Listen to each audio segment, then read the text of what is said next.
नमस्कार दोस्तों, मैं आपका होस्ट और दोस्त मुकेश आपका स्वागत करता हूं आपके अपने YouTube चैनल AGMD फैक्ट्स में। आज हम आपको एक वीर पुरुष महाराणा प्रताप के बारे में संक्षिप्त में कुछ बातें बताने वाले हैं। आज आपको यह वीडियो देखने के बाद खुद पर गर्व महसूस होगा कि आप एक भारतीय हैं और हमारे भारत की धरती पर महाराणा प्रताप जैसे वीर पुरुषों ने जन्म लिया है। महाराणा प्रताप का जन्म 9 मई 1540 में कुंभलगढ़ दुर्ग में हुआ था। इनके पिता का नाम राणा उदय सिंह और माता का नाम महारानी जयवंता कंवर था। महाराणा प्रताप उदयपुर मेवाड़ में सिसोदिया राजवंश के राजा थे। उनका नाम इतिहास में वीरता और दृढ़ प्रण के लिए अमर है। उन्होंने कई सालों तक मुगल सम्राट अकबर के साथ संघर्ष किया। महाराणा प्रताप ने मुगलों को कई बार युद्ध में भी हराया। 1576 के हल्दी घाटी युद्ध में 20,000 राजपूतों को साथ लेकर महाराणा प्रताप ने मुगल सरदार राजा मानसिंह के 80,000 सेना का सामना किया था। शत्रु सेना से घिर चुके महाराणा प्रताप को झाला मानसिंह ने अपने प्राण देकर बचाया था और महाराणा को युद्ध भूमि छोड़ने के लिए बोला। शक्ति सिंह ने अपना अश्व देकर महाराणा को बचाया। प्रिय अश्व चेतक की भी मृत्यु हुई। यह युद्ध तो केवल एक दिन चला, परंतु उसमें 17,000 सैनिक मारे गए। मेवाड़ को जीतने के लिए अकबर ने सभी प्रयास किए। महाराणा की हालत दिन प्रतिदिन चिंतित हुई। 25,000 राजपूतों को 12 साल तक चले उतना अनुदान देकर भामा शाह भी अमर हुए।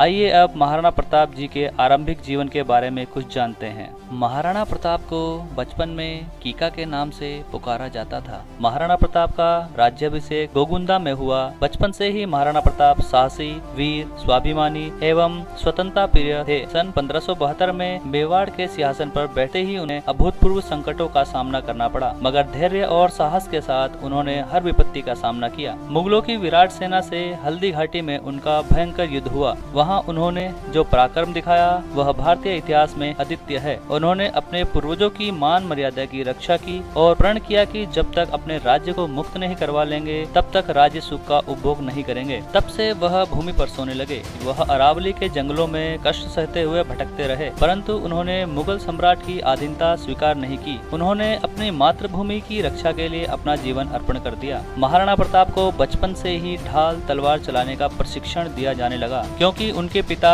उन्हें अपनी तरह कुशल योद्धा बनाना चाहते थे। बालक प्रताप ने कम उम्र में ही अपने अदम्य साहस का परिचय दे दिया था। जब वो बच्चों के साथ खेलने निकलते तो बात बात में दल का गठन कर लेते। दल के सभी बच्चों के साथ साथ वो ढाल तलवार का अभ्यास भी करते, जिससे वो हथियार चलाने में पारंगत हो गए थे। धीरे धीरे समय बीतता गया। दिन महीने और महीने सालों में परिवर्तित होते गए। इसी बीच प्रताप अस्त्र शस्त्र चलाने में निपुण हो गए और उनका आत्मविश्वास देखकर उदय सिंह बहुत खुश होते थे। महाराणा प्रताप ने अपने पिता की अंतिम इच्छा के अनुसार उनके सौतेले भाई जगमाल को राजा बनाने का निश्चय किया, लेकिन मेवाड़ के विश्वास पात्र चुंडावत राजपूतों ने जगमाल के सिंहासन पर बैठने को विनाशकारी मानते हुए जगमाल को राजगद्दी छोड़ने को बाध्य किया। जगमाल सिंहासन को छोड़ने का इच्छुक नहीं था, लेकिन वह बदला लेने के लिए अजमेर जाकर अकबर की सेना में शामिल हो गया और उसके बदले उसको जहाजपुर की जागीर मिल गई। इस दौरान राजकुमार प्रताप को मेवाड़ के 54वें शासक के साथ महाराणा का खिताब मिला। उस समय दिल्ली पर अकबर का शासन था और अकबर की नीति हिंदू राजाओं को शक्ति का उपयोग कर दूसरे हिंदू राजा को अपने नियंत्रण में लेना था। 1567 में जब राजकुमार प्रताप को उत्तराधिकारी बनाया गया, उस वक्त उनकी उम्र केवल 27 वर्ष थी और मुगल सेनाओं ने चित्तौड़ को चारों ओर से घेर लिया था। महाराणा प्रताप ने वीरता का जो आदर्श प्रस्तुत किया वह अद्वितीय है। उन्होंने जिन परिस्थितियों में संघर्ष किया वे वास्तव में जटिल थी, पर उन्होंने हार नहीं मानी। यदि राजपूतों को भारतीय इतिहास में सम्मानपूर्ण स्थान मिल सका तो उसका श्रेय मुख्यतः राणा प्रताप को ही जाता है। उन्होंने अपनी मातृभूमि को न तो पराजित होने दिया न ही कलंकित। विशाल मुगल सेनाओं को उन्होंने लोहे के चने चबाने पर विवश कर दिया। मुगल सम्राट अकबर उनके राज्य को जीतकर अपने साम्राज्य में मिलाना चाहते थे, किंतु राणा प्रताप ने ऐसा नहीं होने दिया और आजीवन संघर्ष किया। महारानी जयवंता के अलावा राणा उदय सिंह की और भी पत्नियां थी, जिनमें रानी धीरबाई उदय सिंह की प्रिय पत्नी थी। रानी धीरबाई की मंशा थी उनका पुत्र जगमाल राणा उदय सिंह का उत्तराधिकारी बने। इसके अलावा राणा उदय सिंह के 2 पुत्र शक्ति सिंह और सागर सिंह भी थे। इनमें भी राणा उदय सिंह के बाद राजगद्दी संभालने की मंशा थी, लेकिन प्रजा और राणा जी दोनों ही प्रताप को उत्तराधिकारी के तौर पर मानते थे। माना जाता है कि महाराणा प्रताप का कद 7.5 फुट एवं उनका वजन 110 किलोग्राम था। उनके सुरक्षा कवच का वजन 72 किलोग्राम और भाले का वजन 80 किलोग्राम था। कवच, भाला, ढाल और तलवार आदि को मिलाएं तो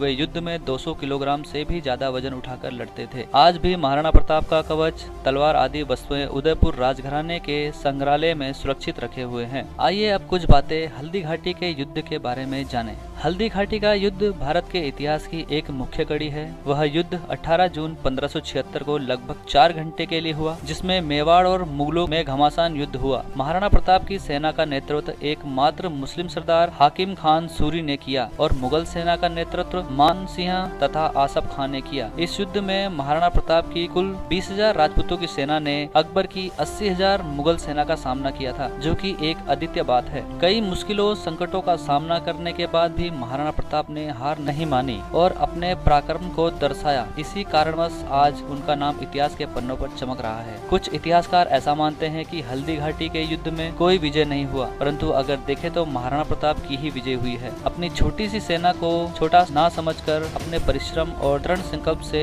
महाराणा प्रताप की सेना ने अकबर की विशाल सेना के छक्के छुड़ा दिए और उनको पीछे हटने के लिए मजबूर कर दिया। आइए अब कुछ बातें महाराणा प्रताप के घोड़े चेतक के बारे में। महाराणा प्रताप की वीरता के साथ साथ उनके घोड़े चेतक की वीरता भी विश्व विख्यात है। चेतक बहुत ही समझदार और वीर घोड़ा था, जिसने अपनी जान दांव पर लगाकर 26 फुट गहरे दरिया में कूदकर महाराणा प्रताप की रक्षा की थी। हल्दी घाटी में आज भी चेतक का मंदिर बना हुआ है। राजस्थान के कई परिवार अकबर की शक्ति के आगे घुटने टेक चुके थे, किंतु महाराणा प्रताप अपने वंश को कायम रखने के लिए संघर्ष करते रहे और अकबर के सामने आत्मसमर्पण नहीं किया। जंगल जंगल भटकते हुए तृणमूल व घास पत्ती की रोटियों में गुजर बसर कर पत्नी व बच्चों को विकराल परिस्थितियों में अपने साथ रखते हुए भी उन्होंने कभी धैर्य नहीं खोया। पैसे के अभाव में सेना के टूटते हुए मनोबल को पुनर्जीवित करने के लिए दानवीर भामाशाह ने अपना पूरा खजाना समर्पित कर दिया। तो भी महाराणा प्रताप ने कहा कि सैन्य आवश्यकताओं के अलावा मुझे आपके खजाने की एक पाई भी नहीं चाहिए। अकबर के अनुसार महाराणा प्रताप के पास साधन सीमित थे, किंतु फिर भी वे झुके नहीं, डरे नहीं।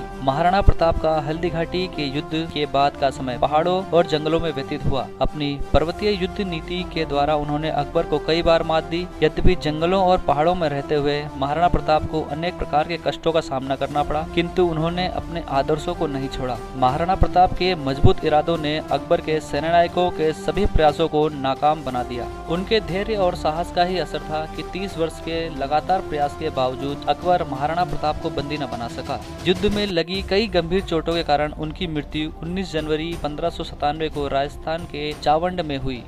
ऐसे ही रोचक तथ्यों को जानने के लिए आपके अपने चैनल AGMD फैक्ट्स को लाइक, शेयर एंड सब्सक्राइब करें और वीडियो को और बेहतर बनाने के लिए कमेंट सेक्शन में कमेंट करना ना भूलें। और अब आप कौन सा वीडियो देखना चाहते हैं जो हम आपके लिए बनाएं, ये भी कमेंट में लिखें। और अगर आपने हमारे पिछले दोनों वीडियो जो भारत और गूगल के बारे में हैं नहीं देखे हैं तो उन्हें भी जरूर से देखें, लिंक डिस्क्रिप्शन में है। वीडियो को पूरा देखने के लिए धन्यवाद। जय हिंद।